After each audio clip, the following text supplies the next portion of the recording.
नमस्कार दोस्तों। उत्तराखंड में लोकसभा चुनाव के नतीजों में इस बार भी वही हुआ जो कि पिछले दो लोकसभा इलेक्शन में होता रहा है, यानी बीजेपी का क्लीन स्वीप। बीजेपी को पांचों सीटें और बाकी के खाते में जीरो। उत्तराखंड में बीजेपी ने क्लीन स्वीप की भी हैट्रिक लगा दी है। आखिर उत्तराखंड की पांचों सीटों का जनादेश क्या कहता है? ये जीत कैसे संभव हुई? उत्तराखंड में कांग्रेस बीजेपी को टक्कर क्यों नहीं दे पाई? और अगर चुनाव में कहीं टक्कर दिख रही थी, तो वो चुनाव नतीजों में क्यों कन्वर्ट नहीं हुई? इस पर चर्चा करने के लिए मेरे साथ वरिष्ठ पत्रकार जुड़ गए हैं। पौड़ी में, जहां गढ़वाल लोकसभा सीट की काउंटिंग चल रही है, वहां से जुड़ रहे हैं वरिष्ठ पत्रकार अनिल बोहगड़ा जी। हल्द्वानी से जुड़ रहे हैं, हल्द्वानी से जुड़ेंगे उत्तराखंड के वरिष्ठ पत्रकार जगमोहन रौतेला। पहला सवाल अनिल जी से। आप सुबह से काउंटिंग सेंटर में डटे हुए हैं पौड़ी में। 14 का चुनाव हुआ, 19 का चुनाव हुआ और 24 का ये चुनाव भी हुआ। लगातार 3 चुनाव में उत्तराखंड के वोटर जो हैं बीजेपी पे बड़े मेहरबान हैं। तो आखिर ये उत्तराखंड में ये जनादेश एक तरफा क्यों जा रहा है? ये जो क्लीन स्वीप जो कर रही है बीजेपी, इसके जो बड़े फैक्टर क्या दिखे हैं आपको? देखिए, इसके जो लगातार ये तीसरा लोकसभा चुनाव है, इसमें जो स्वीप कर रही है भाजपा, इसके पीछे अगर पहले हम 14 के चुनाव में माने तो राम मंदिर का इशू बहुत प्रबल रहा है यहाँ। उसके बाद 19 में भी राम मंदिर का बहुत प्रभाव रहा। लेकिन वर्तमान में जो है, अब राम मंदिर बन गया है, तो इसके बाद यहाँ जो प्रभाव रहा वो फ्री के राशन का बहुत ज्यादा प्रभाव रहा। और मैं तो आश्चर्य हुई इस बात का कि गढ़वाल से, जहाँ गढ़वाल रेजिमेंट यहाँ पर है, उसके बावजूद भी लोगों ने अग्निवीर जैसे मुद्दे को नकार दिया। तो ऐसी स्थिति में मुझे तो लगता है कि दो ही मुद्दे थे कि एक तो फ्री का राशन, जैसा कि मैंने आपको बताया था कि पिछले वीडियो में कि महिलाओं की तादाद बहुत ज्यादा थी इस गढ़वाल संसदीय सीट पर, जिन्होंने वोट कास्ट किया था। तो मुझे ये लग रहा है कि कहीं ना कहीं ये जो फ्री के राशन का मसला था, ये कारगर साबित हो गया है। तो क्या सिर्फ फ्री का राशन ही सब मुद्दों पर भारी पड़ गया? क्या हमारे जो और मसले थे वो गौण हो गए? क्या मोदी फैक्टर ने काम किया या महिला वोटर ने काम किया? तो क्या सबसे बड़ा जो आप कहेंगे टर्निंग पॉइंट क्या कह सकते हैं आप? देखिए, मोदी लहर तो यहाँ पहाड़ में और गढ़वाल में रही है, लेकिन वो फ्री का राशन उसके ऊपर प्लस हो गया। लोगों ने अग्निवीर जैसे मुद्दे से दरकिनार कर लिया, महंगाई वाले मुद्दे से दरकिनार कर लिया, बेरोजगारी वाले मुद्दे से हट गए लोग, उन्होंने उसके बारे में सोचना बंद कर दिया। ऐसी स्थिति में यही परिणाम आने थे। लेकिन आश्चर्यजनक बात यह है कि जहां मार्जिन हम ये मान के चल रहे थे कि 50,000 से 1 लाख के बीच में होगा, वो 1.5 लाख से ऊपर मार्जिन चला गया है, जो कि अपने आप में आश्चर्यजनक बात है। अनिल जी, आप इतने लंबे समय से चुनाव देख रहे हैं। गढ़वाल लोकसभा सीट पर खासकर उसकी बात करूं, जहां आप अभी काउंटिंग सेंटर पे खड़े हैं, वहां से मुझे तमाम ग्राउंड रिपोर्ट्स और बहुत सारे रिपोर्टर्स भी बता रहे थे कि अनिल बलूनी और गणेश गुज्जर के बीच फाइट बड़ी अच्छी है और मुकाबला जो है बड़ा नजदीकी रह सकता है। लेकिन अब वोटों की गिनती सामने आई तो आप बता रहे हैं कि जो है इतना लंबा गैप हो गया। तो वो क्या, वो आभासी वो था क्या कि जो लड़ाई जो टाइट बताई जा रही थी फाइट? अब तो ऐसा ही प्रतीत हो रहा है कि जिस हिसाब से गणेश गोदियाल की जनसभाओं में भीड़ उमड़ रही थी, वो वोट में कन्वर्ट नहीं हो पाई, या उन्होंने जिन मुद्दों को उछाला था उन मुद्दों को वोटर आत्मसात नहीं कर पाया, या उन्हें ये लगा कि भारतीय जनता पार्टी या मोदी साहब ही सब कुछ पहाड़ के लिए कर सकते हैं। और जो कोटद्वार में जनसभा हुई थी, उसमें ये कहा गया था अमित शाह जी द्वारा, गृह मंत्री द्वारा, कि आप एक बार जितवा दीजिए, उसके बाद गढ़वाल की चिंता मैं करूंगा।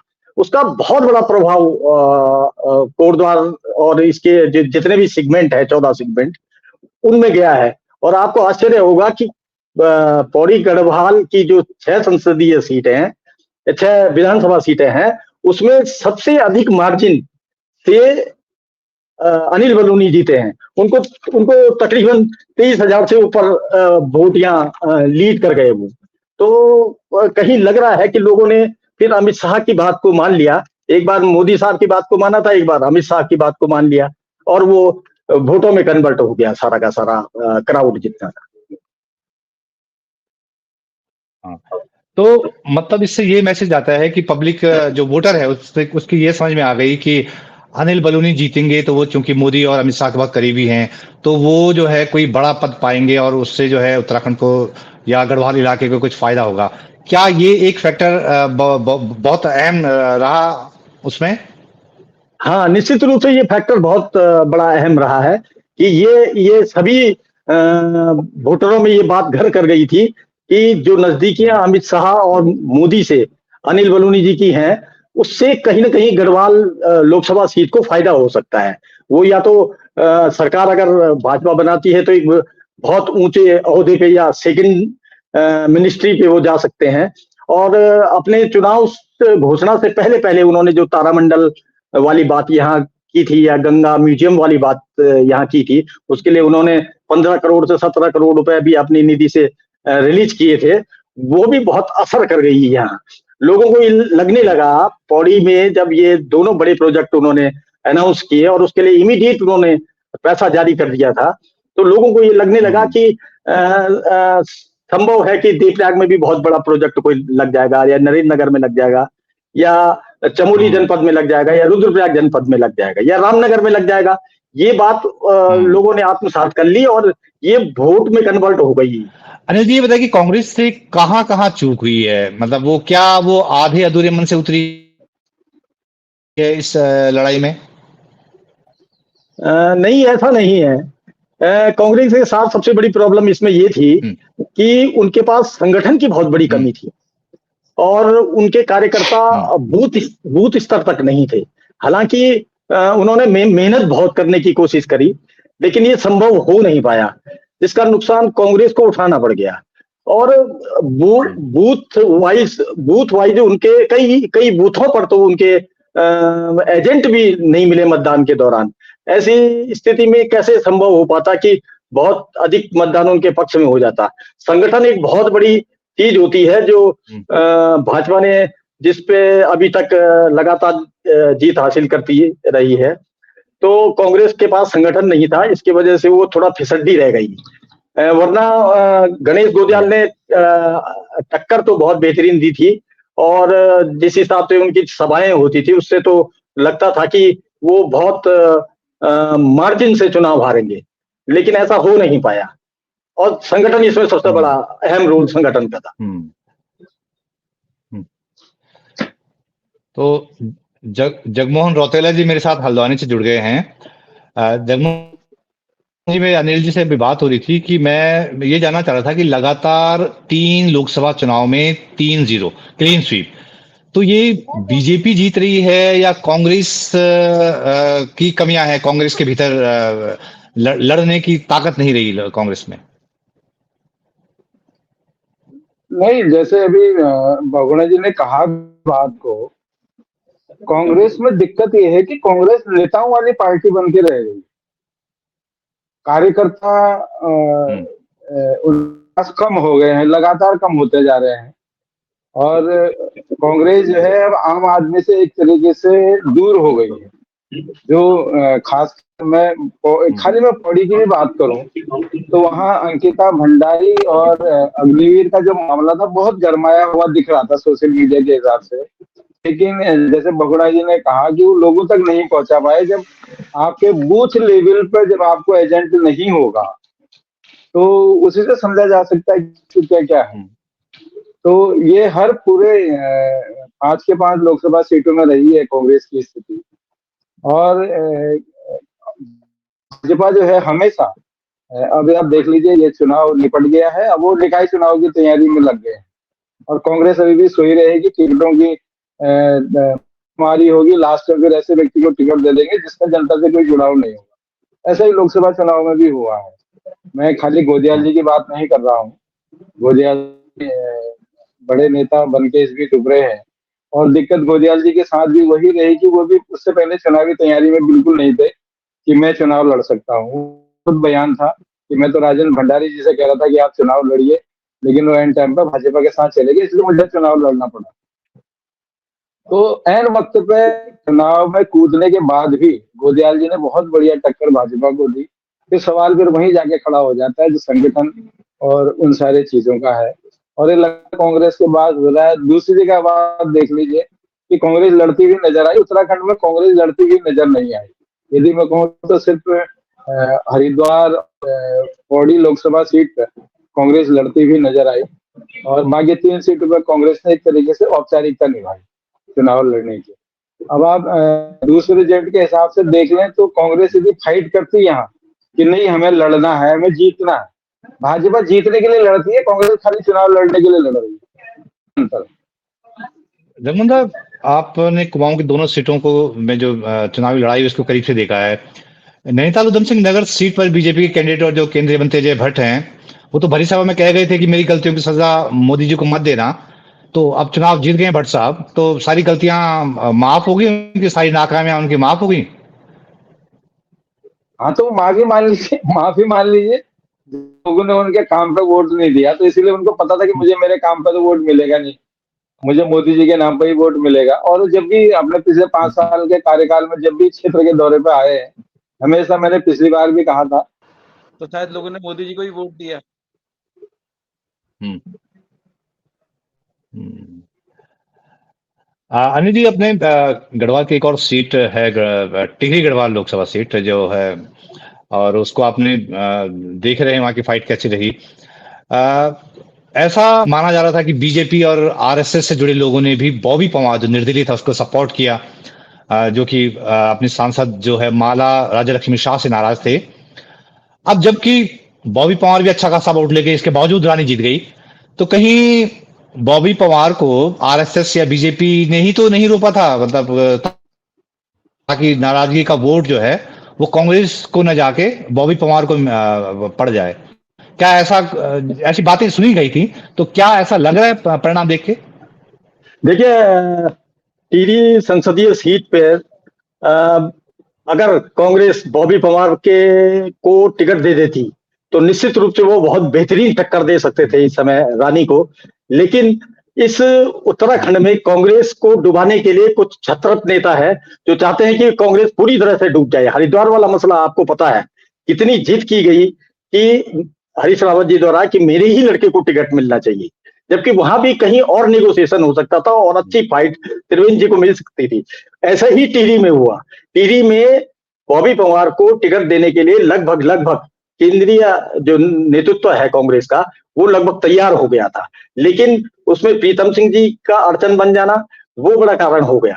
और निर्दलीय प्रत्याशी 1 लाख से ऊपर वोट खींच ले गया। तो अगर कांग्रेस का इसको सपोर्ट मिल जाता तो मैं समझता हूं कि बहुत क्लोज फाइट टिहरी पर हो सकती थी। लेकिन पांचों जो लोकसभा सीट है, मुझे एक कारण और लगता है कि जो प्रथम चरण में यहाँ चुनाव हुआ है वो गलत हो गया। वरना अगर यहाँ प्रथम चरण के बजाय अंतिम चरण में अगर चुनाव होता तो यहाँ पांचों सीटों पर परिणाम कुछ उलट हो सकते थे। ये बड़ी स्थिति खराब रही कि पहले ही चरण में यहाँ चुनाव हो गया। जो मुद्दे बाद में चले, कंट्री वाइड जो मुद्दे चले, जो कांग्रेस ने चलाए, उसका असर यहाँ नहीं हो पाया। इसी वजह से ये पांचों सीटें भाजपा के पास चली गई। जमुंदा, आपसे मैंने करीब 1.5 महीने पहले 6 अप्रैल को इसी तरह चुनावी चर्चा की थी, और तब आपने कहा था कि बॉबी पवार को जीरो से शुरू करना है और बाकी कैंडिडेट्स को लाखों में गिनना है। तो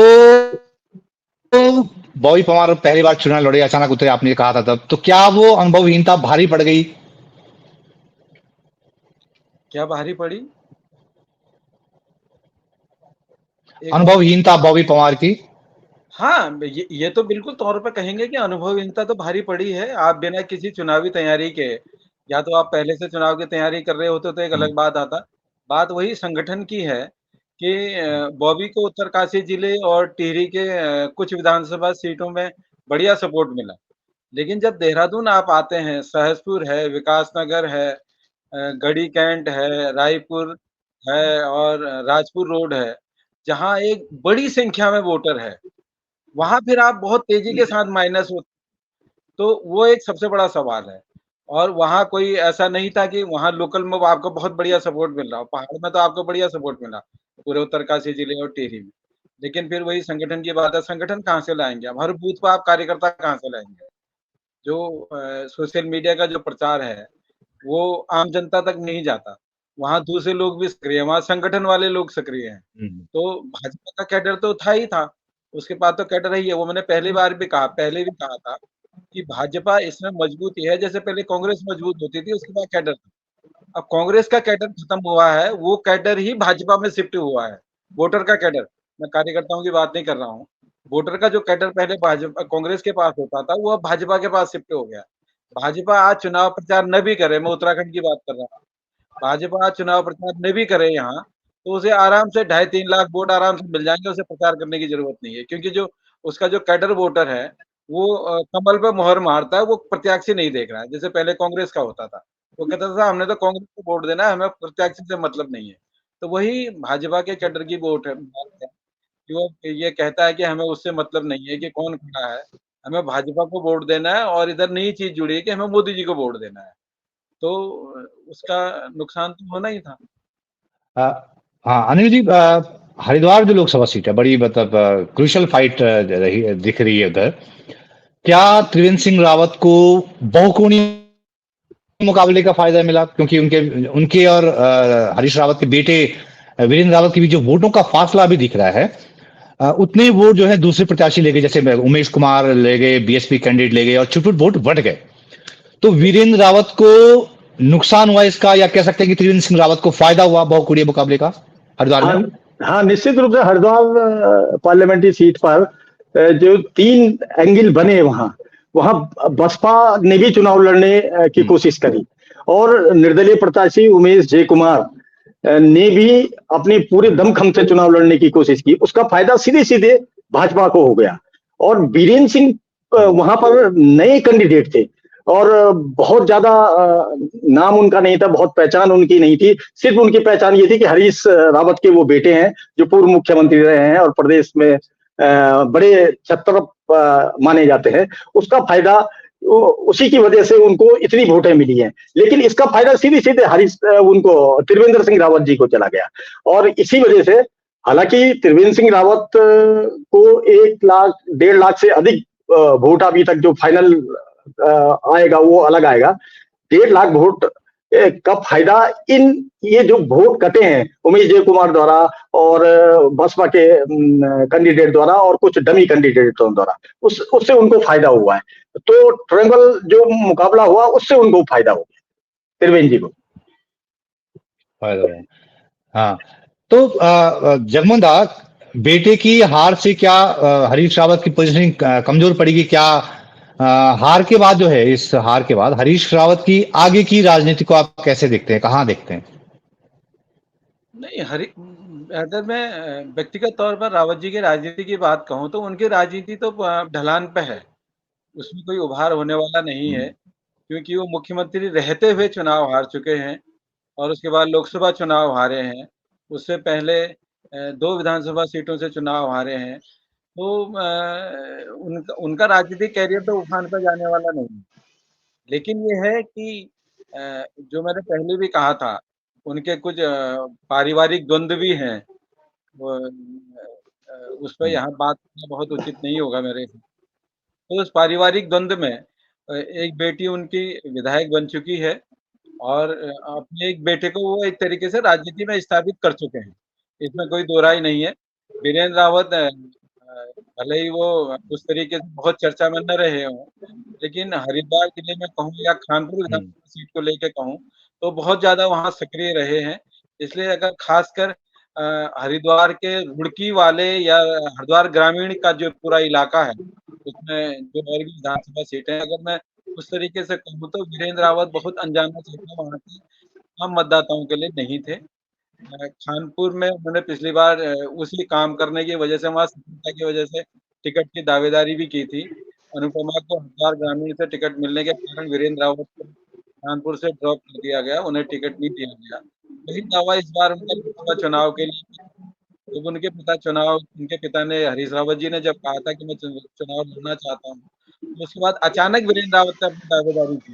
मैंने कहा, अगर पार्टी मेरे ऊपर भी विचार करे, क्योंकि मैं पिछले बार कानपुर से विधानसभा का टिकट मांग रहा था, पार्टी ने नहीं दिया, तो इस बार यदि पार्टी विचार करे तो मेरे नाम पर विचार कर सकती है, मैं चुनाव लड़ने के लिए तैयार हूँ। तो वीरेंद्र रावत अपनी ओर से अचानक नहीं आए, वो उनकी अपनी तैयारी थी। ठीक है, उसमें कम ज़्यादा कितना था, संगठन से कितना जुड़े या क्या जुड़े या क्या कितना वो उसको मोबिलाइज़ कर पाए, ये एक दूसरा मसला है। लेकिन वीरेंद्र रावत अचानक टिकट लेके नहीं कूदे हैं। वो पहले से विधानसभा चुनाव की वजह से अपनी तैयारी हरिद्वार लोकसभा सीट पर कम से कम कर रहे हैं।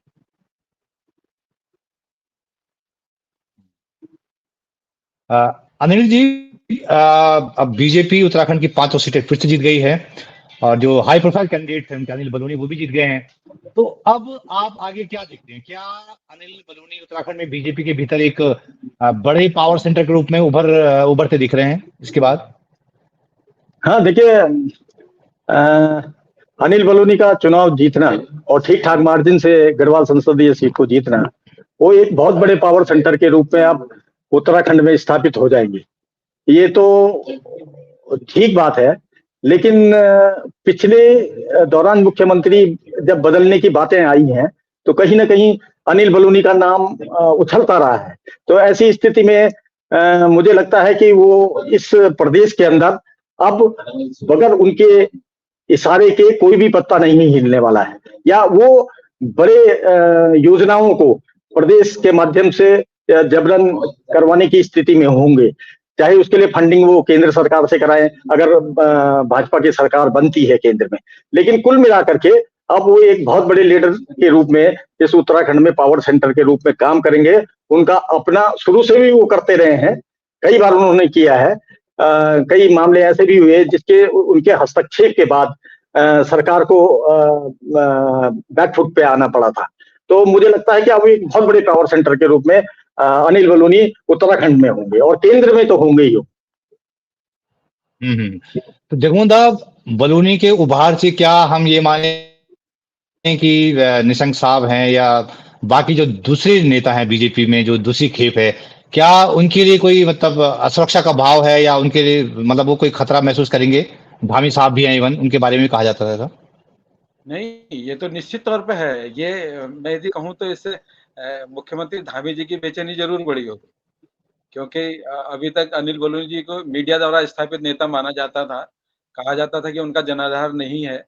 वो पहला विधानसभा चुनाव कोटद्वार से लड़े, पहले नामांकन खारिज हुआ, उसके बाद हाई कोर्ट ने उनके नामांकन को गलत घोषित किया, खारिज करना गलत घोषित किया। तो कोटद्वार लोकसभा सीट से चुनाव हुआ, जिसमें वो फिर हार गए थे सुरेंद्र सिंह नेगी जी से। ये पहले विधानसभा चुनाव की बात है, पहले विधानसभा के कार्यकाल की बात है। वो 2 बार चुनाव लड़े, दोनों बार हार बात है। उसके बाद अनिल बलूनी फिर चुनाव नहीं लड़े। हालांकि उनकी दावेदारियां रही हैं, राज्यसभा में चले गए, फिर उनको टिकट नहीं मिला। और इस बार भी ऐसा माना जा रहा था कि शायद वो दोबारा राज्यसभा में रिपीट करेंगे, भाजपा नेतृत्व तो उन्हें फिर से राज्यसभा भेजेगा। लेकिन जब नहीं भेजा गया तो एक बगाटे राजनीतिक चर्चाएं थी कि शायद अनिल बलूनी जी का राजनीतिक कद जो है कम हो रहा है, शायद इसी वजह से उनको राज्यसभा में दोबारा नहीं भेजा गया, जबकि भाजपा आराम से भेज सकती थी। और चुनाव के दौरान भी एक बार लगा कि अनिल बलूनी शायद लोकसभा चुनाव लड़कर फंस गए हैं। हो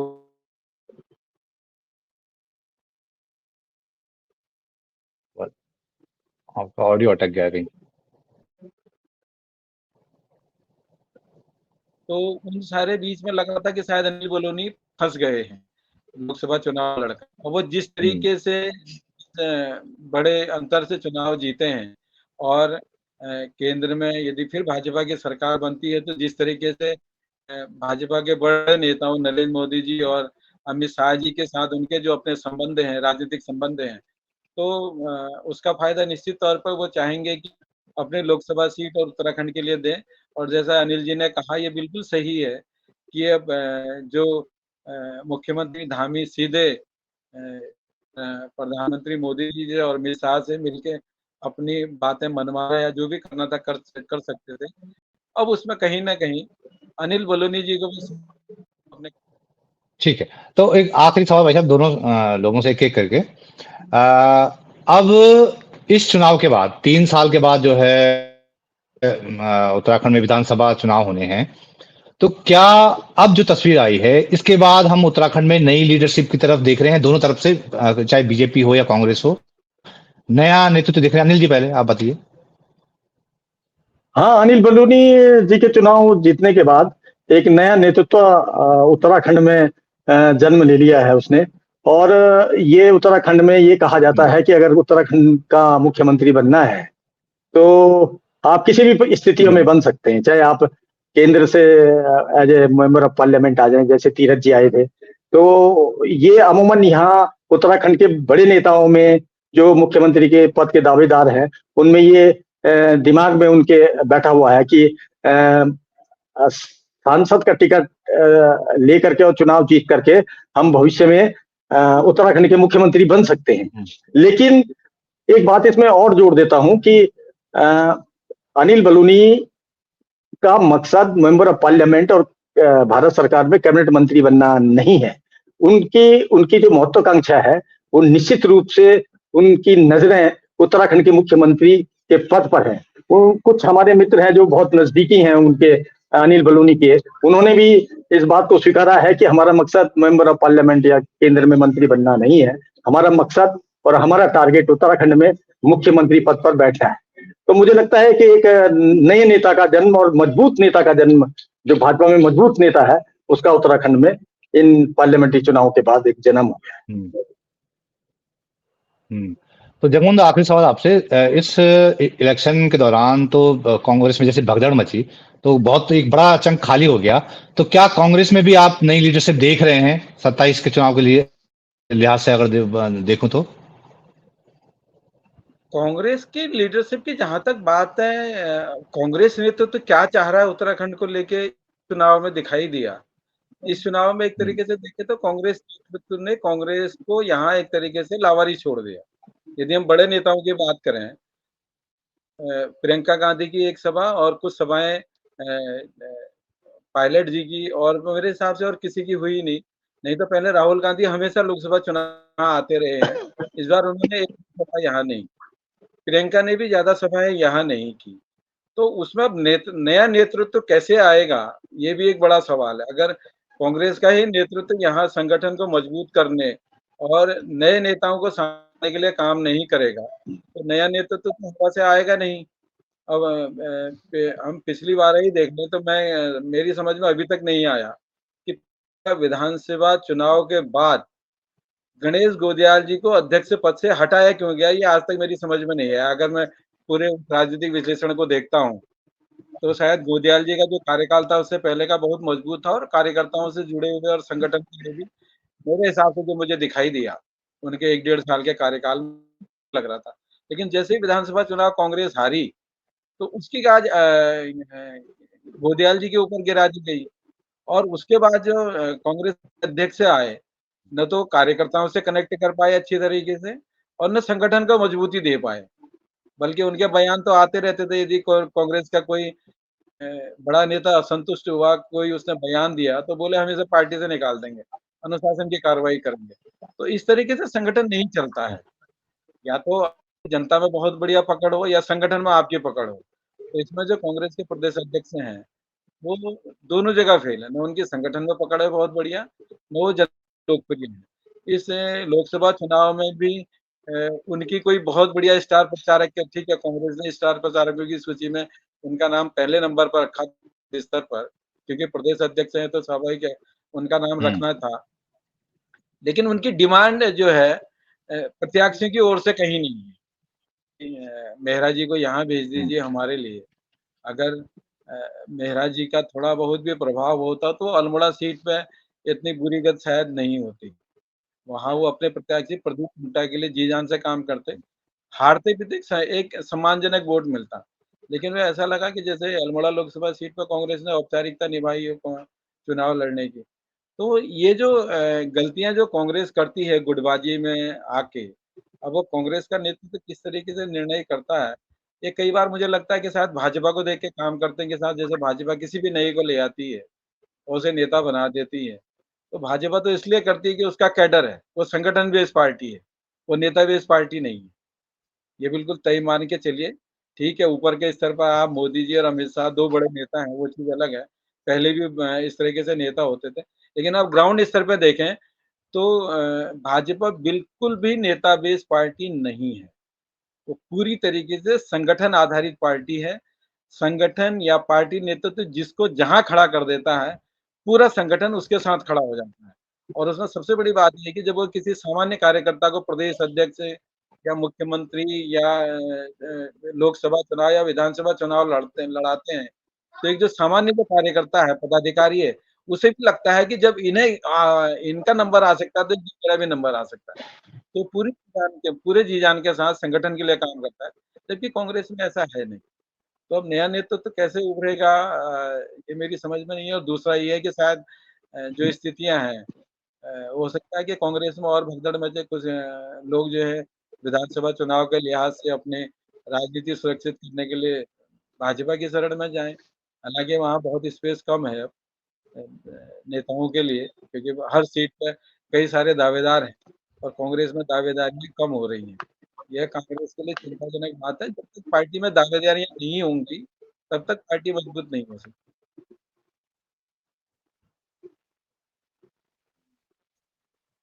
तो पौड़ी से अनिल बहुगुणा जी और हल्द्वानी से जगमोहन रतोले जी, आपने चुनाव बाद के इस विश्लेषण के लिए समय निकाला। बहुत बहुत धन्यवाद आप लोगों का, आप दोनों सज्जनों को बहुत बहुत धन्यवाद। Thank you very much.